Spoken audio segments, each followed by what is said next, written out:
கர்த்தருக்குள் பிரியமானவர்களே, August 10 எலஞ்சி white அம்மையார் அவர்களுடைய மாரநாதா புத்தகம், பக்கம் 443.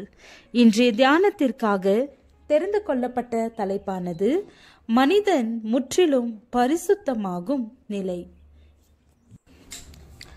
வசனம் எபேசியர் 4வது அதிகாரம், வசனம் 23-24. உங்கள் உள்ளத்திலே புதிதான ஆவியுள்ளவர்களாகி மெய்யான நீதியிலும் பரிசுத்தத்திலும் தேவனுடைய சாயலாக சிருஷ்டிக்கப்பட்ட புதிய மனுஷனை தரித்துக் கொள்ளுங்கள். சத்தியம் முழு மனிதனையும் பரிசுத்தமாக்க வேண்டும். அதாவது அவனது மனம், அவனது சிந்தனைகள், இதயம், சக்தி அனைத்தையும் பரிசுத்தமாக்க வேண்டும். அவனது சொந்த இச்சை மிகுந்த பழக்கங்களின் மீது அவனது உயிராற்றல் சக்திகள் எரிக்கப்பட்டு விடாது. இந்த பழக்கங்கள் மேற்கொள்ளப்பட வேண்டும், அல்லது அவைகள் அவனை மேற்கொண்டுவிடும். நினைவுகள் தூய்மையாக்கப்பட வேண்டியது அவசியம்.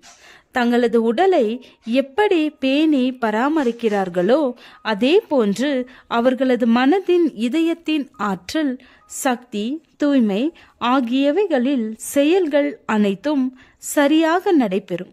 இதை மட்டும் சரியாக புரிந்து கொண்டிருப்பார்களானால் எப்படிப்பட்ட சிறந்த ஆண்களும் பெண்களுமாக இருந்திருப்பார்கள். ஒரு உண்மையான கிறிஸ்தவன் பரிசுத்தத்தை கொண்டு வரும் ஒரு அனுபவத்தை பெற்றுக்கொள்கிறான்.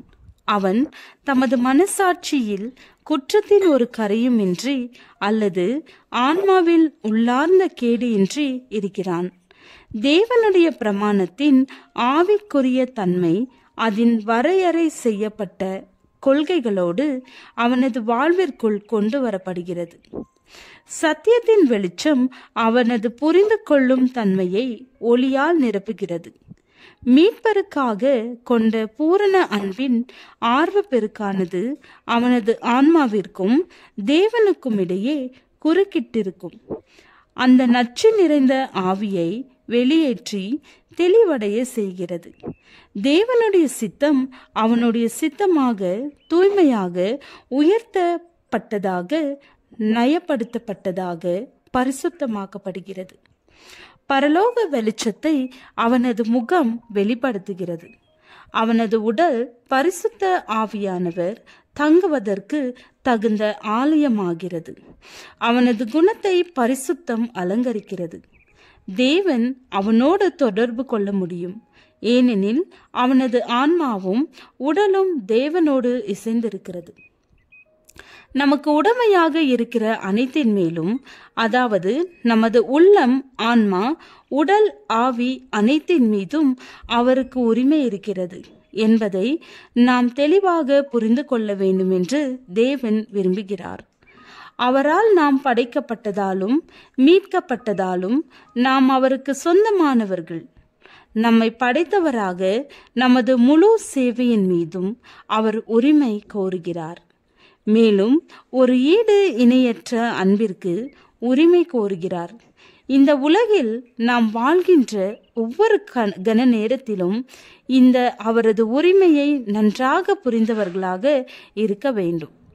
நமது உடல்கள், நமது ஆத்மாக்கள், நமது ஜீவியங்கள் எல்லாம் அவருடையவைகள். அவைகள் அவரால் நமக்கு இலவசமாக கொடுக்கப்பட்ட ஈவுகள் என்பதினால் மாத்திரமல்ல, அவர் தொடர்ந்து அவரது நன்மைகளை பொழிந்து கொண்டிருக்கிறார்.